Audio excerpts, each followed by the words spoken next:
Meantime, the State Department says it has received hundreds of inquiries about Americans who are either missing or unaccounted for in Japan. And our Lindsay Davis joins us now for more on Americans' frantic search for missing loved ones. Good morning to you. Good morning, Bian. Of course, many American families are turning to their local Japanese American societies, the Red Cross, and also the State Department for help. But the internet is also proving extremely useful. This Indianapolis sushi chef is like many Japanese Americans who haven't been able to reach loved ones at home. My father and mother and then my brother and sisters. In Portland, Julia Heasley hasn't heard from her daughter Kate since an email last week. It's not easy. It's really hard, just waiting and not having anything you can do. But this disaster has a new tool in search and recovery: social media and the internet. I have my lifelines here. I've got my Bible, my phone, and my computer. Social networking sites like Facebook, Twitter, and Google's People Finder have been critical for those looking for the lost.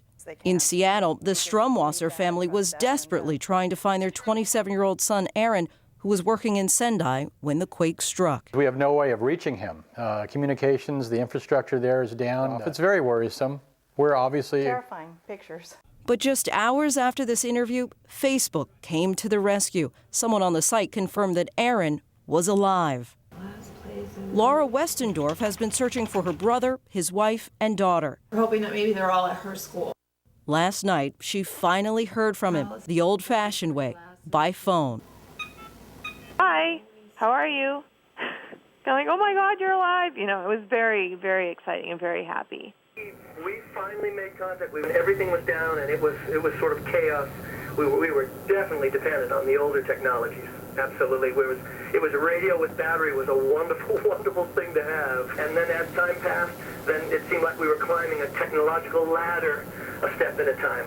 And in Chicago last night, the reunions were face to face. I think she's better now. I'm happy that you were home.